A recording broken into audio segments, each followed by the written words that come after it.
Welcome back to the Gamekeeper's Cottage Diaries.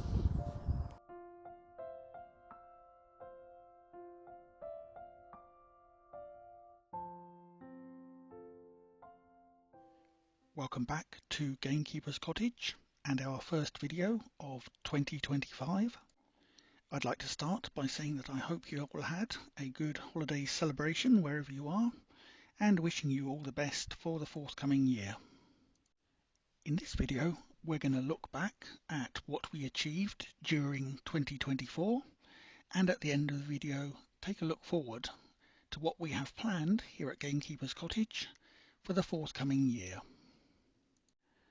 First off, let's go all the way back to the very start of last year and last January, and the work that we did preparing for the new native hedging in the back garden. The first thing we did was to mark out a strip 90 centimetres wide all along the back and halfway up the side of the back garden area, and then similarly from the fence across to the house, with a gap in the middle for a gateway. We will also be leaving a small gap in the side area of the hedge where we will have a small patio with a covered seating area, but more on that later. With everything marked out, it was time to get on with the hard work and start digging. I dug 12.5 metres across the back of the garden, and then about another 6 metres up the side with the gap for the aforementioned patio, and then the two small areas joining the edge of the garden to the house. With all the preparatory work done, we now fast forward to the start of February, when we actually started planting the hedge. The plants that we were planting were bare root hedging plants, which are ideal for planting at this time of year when they are dormant. First off, we started by giving the border that we previously prepared a quick fork over, just to loosen the earth and make it easier to plant the actual plants. After digging over the border, it was time to mark out where the 2 rows of hedging plants were going to go. The plants that we are using is a native hedging mix that is hawthorn based and is 50% hawthorn plants and 10% dog rose, field maple, hazel, wild cherry and blackthorn. The first thing we did to prepare the plants for planting was to soak them in water for about half an hour. While the plants were soaking, I got on with preparing some mycorrhizal fungi dipping gel that we will be dipping the bare roots into to help the plants grow. It was then time to start the actual digging. I started off by digging a hole for each plant in the position where I wanted to plant them. I dug it out, and then I basically put the plants in after dipping the plant roots into the mycorrhizal gel, and then I backfilled the holes, and this was repeated over the course of 3 days for all of the 100 plants. After all of the plants had been planted, I went round the entire new border and covered the area with a leaf mulch just to give it some protection from weeds while the hedge plants established themselves. We'll revisit the hedging later in the year to have a look at how it's progressed and see how the plants have changed from the current sticks to what they look like at the end of the year. As I mentioned a number of times last year during the videos, I'm currently working away from home, so I've not been able to spend as much time at Gamekeeper's Cottage as I would have liked. So now we're going to fast forward to April and our next task. Earlier in the video I mentioned that along the side of the garden, in the middle of the hedge, we were going to have a small patio area with a covered seat. In April we started the next stage of that by digging out further that area, laying down some MOT sub-base and sharp sand and the paving slabs to go on it. weather was not the best for digging out a patio area, as it was rather rainy, and as you will see in a minute, we did end up with something akin to a swimming pool for a while. But the first thing to do was to actually fully dig out the area where the pavings was going to go. Once the hole was finally dried out and dug to the correct depth, it was time to actually start putting in the sub-base, for which we used MOT Type 1 sub-base, which I filled in to the hole and then started tamping down.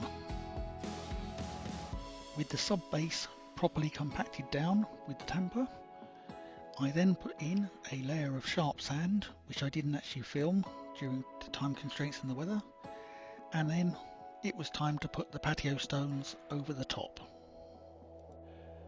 Also in April, in between the showers, while I was doing the small patio, I took the time to plant a new autumn fruiting raspberry bush that I picked up from one of the local garden stores. As you can see here I am digging out the hole and planting it in, and we will come back again later in the year and take a look at how that has grown. I'm now fast forwarding to June, and the other major job of the year that I had to do, which was replacing the roof on the extension at the end of the house. As you can see from the following pictures, we basically stripped the roof all the way back, removing the existing tiles and the underlay underneath, and then put down a new damp-proof membrane and retiled it. This has been a job that has taken a bit of time, and I've still only just finished it in December, as we had to replace a lot of the mismatched tiles, and it took some time to actually find somewhere that sold tiles that matched the ones that are already on the roof, rather than the rather orange looking ones that somebody had replaced some with before. But now, as at the start of January, after the work I did over the Christmas holiday, the roof on this side is now totally finished and everything has been mortared in at the ends. Also in June, we finished off the small covered patio seating area that will go in the middle of the hedge at the edge of the garden by building a Zest Dorset Arbor that was a flat pack that we painted a nice slate grey type colour. As you can see, I built this over a couple of days, and it is looking very nicely placed in the little gap between the hedge plants. Eventually, when the hedge grows up and we finish off the rest of the garden, this will be a nice secluded area to sit and look across the rest of the garden. During my next visit to Gamekeeper's cottage in August, I took the time, after doing some tidying up, to plant a couple of new fruit trees, a nectarine and an apricot that I was able to cheaply buy from one of the local garden centres. So these I dug out small areas in the edge of the orchard and have planted them individually next to the pear and apple trees.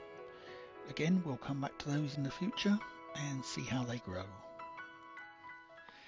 Moving forward to October now, and after doing a bit of general tidying up and weeding around the raspberry bush and the new apricot and nectarine plants, I also went through and weeded the entirety of underneath the hedge plants in preparation for planting some spring flowering bulbs. Due to technical issues, I didn't actually have much recordings of the actual planting, but there's only so much you can see of digging holes and putting bulbs into them, so I'm going to just drop in the sound and vision from that last video, showing you the different types of bulbs that we planted. So we have 50 wild tulips,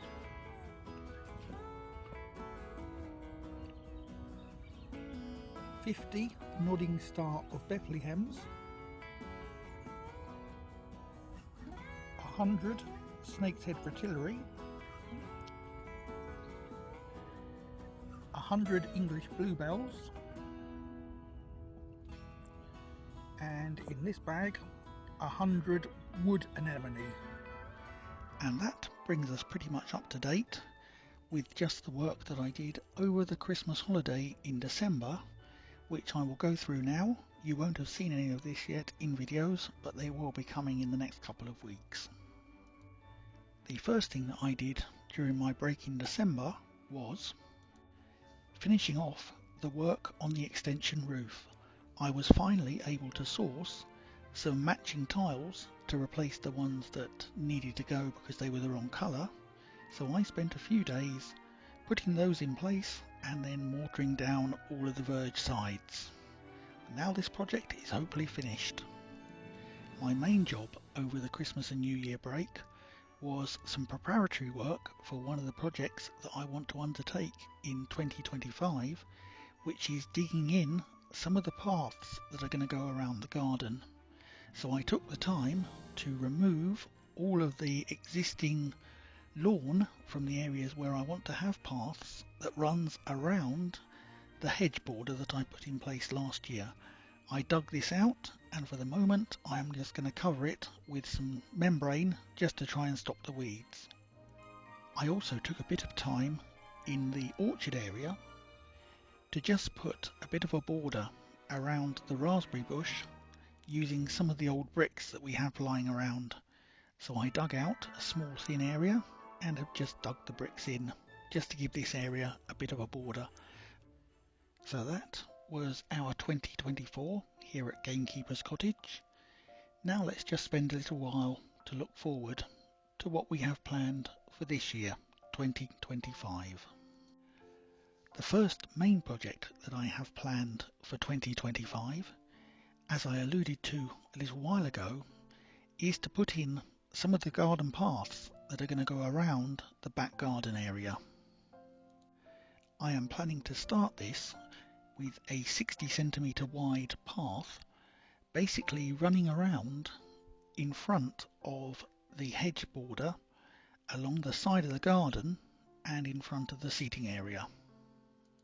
I haven't 100% decided what I'm going to use for this path yet, but I am thinking that for this area it will very likely be some form of gravel path, and it will just run around in front of the border and possibly round in front of the bush here in the corner and maybe along the back of the garden, but that really depends on how much time we have available and the weather here at Gamekeeper's Cottage.